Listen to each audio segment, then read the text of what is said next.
শ্রাবণের দ্বিতীয় সোমবার শেওড়াফুলি থেকে তারকেশ্বর যাত্রা 2025 এক রেকর্ড গড়ল। কত ভক্তের ভিড়, কত কি যে হয়ে গেল, এই সব কিছুই আপনাদের সঙ্গে আজকে শেয়ার করব। আমি মৌসুমি, সবাইকে জানাই স্বাগত। আপনারা সবাই নিশ্চয়ই ভালো আছেন, যে যেখানে আছেন সবাই ভালো থাকবেন, সুস্থ থাকবেন। শ্রাবণের দ্বিতীয় সপ্তাহে রবিবার দিন আমরা বেরিয়ে পড়েছিলাম তারকেশ্বর যাত্রার উদ্দেশ্যে। আমরা সোমবার দিন জল ঢালবো। তবে এই পথে যেতে কি পরিমাণ ভিড় এবং কি কি সমস্যা হয়েছিল সেগুলো আপনাদের সঙ্গে শেয়ার করছি। আমরা হাওড়া স্টেশন থেকে শেওড়াফুলি জংশনে নামলাম। নেমে এখানে ভিড় দেখেছেন কি পরিমাণ ভিড়।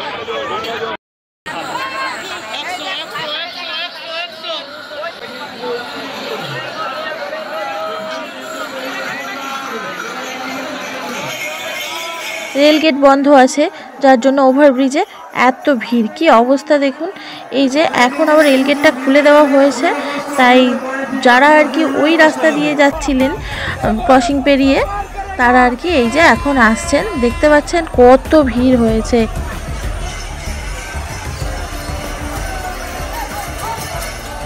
তবে আমরা ওভারব্রিজ দিয়ে গিয়েছিলাম, আর এখানটার একটু ভিডিও আপনাদের দেখানোর জন্য করে রেখেছি। ওভারব্রিজ থেকে নেমেই যে সোজা রাস্তা বেরিয়ে যাচ্ছে, ওই রাস্তায় এত ভিড়, ওখান দিয়ে আমরা তো যেতেই পারিনি, পাশের গলি দিয়ে গিয়ে শর্টকাট উঠেছি। আর এই ভিড়ের মধ্যে দেখুন আমরা একটা দোকানে দাঁড়িয়ে পড়েছি, যেতেই পারছি না। এক জায়গায় তো আমার এমন অবস্থা হয়েছে দম আটকে দেওয়ার মতো। এক ভদ্রলোকের মাথা ঘুরে গেছে, উনি দাঁড়িয়েছিলেন। বয়স্ক এবং বাচ্চাদের যারা নিয়ে গেছেন, ধরুন যাদের মানসিক আছে, তাদের যে কি অবস্থা হয়েছে। জীবনে আর কোনোদিন দ্বিতীয় সোমবারে আসবো না, খালি সময় আসবো। তবে আপনারা দেখে নিন যে ভিড়টা কি পরিমাণ হয়েছে। আপনারা যারা বাচ্চা নিয়ে যাবেন, মানসিক আছে, বুঝে সামনে আপনারা যাবেন। এই যে দেখুন এখানে দাঁড়িয়ে আছি নিমাই তীর্থ ঘাটের আগে। নিজের চোখে দেখা প্রায় 20 লক্ষ মানুষ। আরও কত ভিড় হয়েছে সকাল থেকে বলুন তো। এই কারণে এখানে ব্যবস্থা করা হয়েছে, কিছু মানুষকে ছাড়ছেন, আবার কিছু মানুষকে আটকে দিচ্ছেন। এই ব্যবস্থাটা ভালো হয়েছে, নাহলে কিন্তু এই ভিড়ে আরও যে কী হতো জানি না। এই যে দেখুন আমরা এখন নিমাই তীর্থ ঘাটের মধ্যে চলে এসেছি। আমরা বাঁক রেখেছি, বাঁক সাজাতে দিয়েছি, দিয়ে এবার আমরা যাচ্ছি গঙ্গা স্নানে। তবে পুরুষ এবং মহিলাদের স্নানের ঘাট আলাদা আলাদা করে দেওয়া হয়েছে। এই ভিড়ের মধ্যে কয়েকজন ঢুকে যাচ্ছে, কিচ্ছু করার নেই। আমি তো পুরুষ বাথরুমের যে নিচটায় সিঁড়ি আছে ওখানটা দিয়ে ভিডিওটা বানাচ্ছি। আমার স্নান হয়ে গেছে, হাজব্যান্ডের জন্য অপেক্ষা করছি। আর ভাই আছে বাঁক সাজানোর জায়গাতে। এই যে ভিড়ের মধ্যে কি অবস্থা দেখতে পাচ্ছেন। তবে জানেন, আগের বছর নিমাই তীর্থ ঘাটে অনেক খাবারের দোকান পেয়েছিলাম, কিন্তু এই বছর একটি মাত্র দোকান, তবে অল্প মূল্যের মধ্যেই আপনারা পেয়ে যাবেন খাবার দাবার। এখানে ভাত বলুন, শুকনো খাবার বলুন, যা কিছু পেয়ে যাবেন। আর বাইরে তো প্রচুর খাবারের দোকান। আমরা অবশ্য খাওয়া দাওয়া করেই তারপর স্নান করতে গিয়েছিলাম। আর সাথে কিছু ফল আছে, রাস্তায় চা বিস্কুট যা প্রয়োজন খেয়ে নেব। এবার জল তুলে ঘটে ধূপ ফুল দেখিয়ে এবার আমরা তারকেশ্বরের পথে রওনা দেব। ভিডিওর অনেক অংশই আপনাদের সঙ্গে শেয়ার করতে পারছি না, তবে আপনারা সাথে থাকুন, ভিডিওটি দেখুন।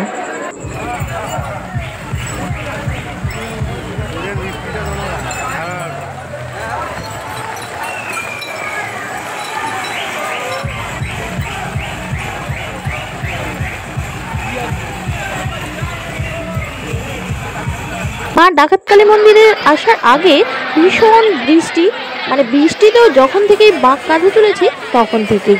কিন্তু আমরা একটু ওয়েট করছিলাম একটা দোকানে। কেন বলুন তো, অনেকটা ভিজেছি তো, তাই এতটা ভিজা ঠিক হবে না মনে হলো, তাই। তবে পুরো রাস্তায় আমরা বৃষ্টি পেয়েছি যাওয়া থেকে আসা পর্যন্ত। আপনাদের দাদাভাইয়ের মাথায় দেখলেন প্লাস্টিকটা লাগিয়ে রেখেছে যাতে চুল না ভেজে, কিন্তু আমি তো পুরো ভিজে গেছি।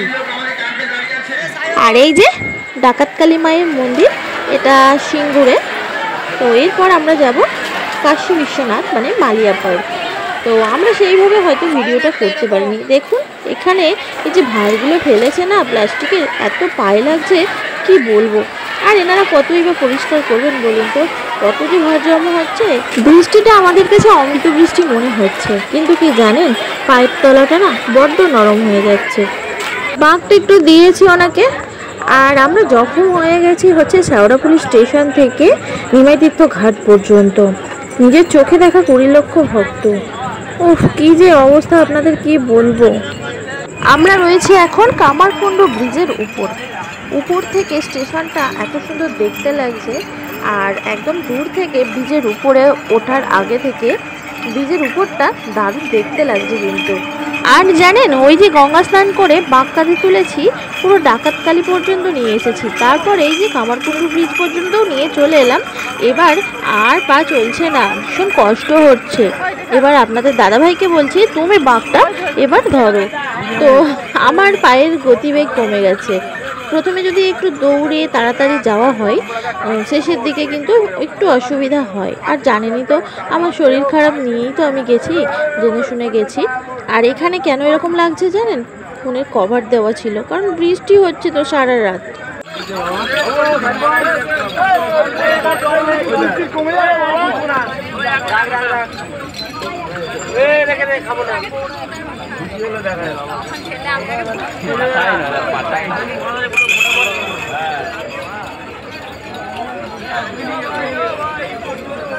ওই যে দূরে কামারকুণ্ডু ব্রিজ থেকে দেখা যাচ্ছে স্টেশনটা কি সুন্দর লাগছে না, রাতের দৃশ্য দারুণ লাগছে কিন্তু। আর হেঁটে যেতে ভীষণ আনন্দ হচ্ছে, কষ্ট তো থাকবেই, তার সাথেই আনন্দ করে বাবার নাম নিয়ে সবাইকে এগিয়ে যেতে হবে। এই প্রথমবার নিজের চোখের সামনে দেখলাম এক ভদ্রমহিলা পরেই স্পট ডেড হয়ে গেলেন, স্ট্রোক হয়ে গেছে। রাস্তায় বসে পড়েছি এখন, সবাই রাস্তায় বসে আছি আমরা। আর এই হচ্ছে কাশী বিশ্বনাথ অর্থাৎ মালিয়া পার্ক। তো এখানেই দেখতে পাচ্ছেন বাবা কোথায় বসে আছেন, আপনারা যারা জানেন তো।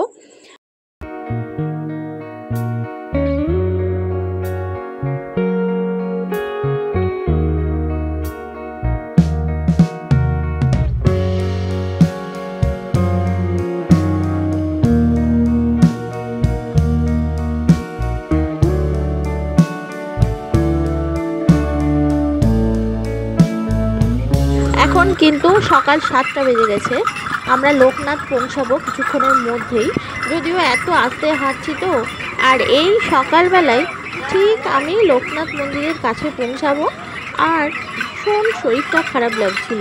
তখন বাবাকে শুধু বলছিলাম, বাবা হয় পৌঁছে দাও তোমার কাছে, না হয় আমাকে তুলে নাও, এত কষ্ট হচ্ছে। এটা 3 বছর হলো, আমার ভীষণ কষ্ট হচ্ছে। শুধুই বাবাকে ডাকছিলাম, 2 চোখ ভরে জল আসছিল।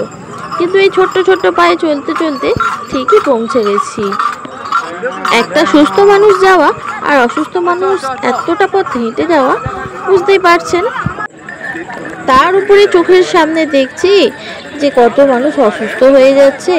বাচ্চা নিয়েও তো গেছেন, তবে ভগবান জানেন যেন ওই ছোট বাচ্চাদের পায়ে বরদান দিয়ে দিয়েছেন, আশীর্বাদ দিয়ে দিয়েছেন। কি সুন্দর হেঁটে যাচ্ছে, ওদের দেখে না আরও হাঁটার উৎসাহ পাচ্ছি।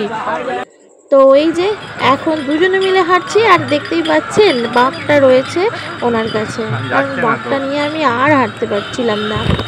তাই আমার হাজবেন্ড আমার সাথে সাথেই আস্তে আস্তেই হেঁটে চলেছে, ওর ভীষণ ধৈর্য। আর আমার ভাই ওরা আগে চলে গেছে, গিয়ে 1 ঘন্টা রেস্ট নিয়েছে। জানেন কত সবাই দেখুন রেস্ট নিচ্ছে। আর এই যে সকাল হয়েছে না, যে ভান্ডারাগুলো রয়েছে ওগুলো একটু বেলার দিকে শুরু হবে, তবে এখন আর আমি ভিডিও শ্যুট করার অবস্থায় নেই।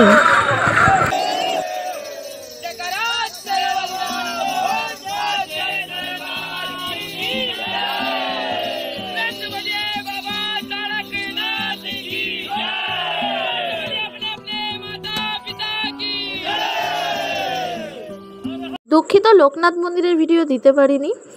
আর এই যে 100 টাকা স্পেশাল লাইন দেখতে পাচ্ছেন। আর বাবার মন্দিরের ভিতরে তো ভিডিও করা যাবে না, বুঝতেই পারছেন। আর এই ভিড়ে মানুষের অবস্থা খারাপ। তো চলুন আজকের ভিডিওটা এতটুকুই থাকলো। সবাই খুব ভালো থাকবেন, সুস্থ থাকবেন, আবারও দেখা হবে।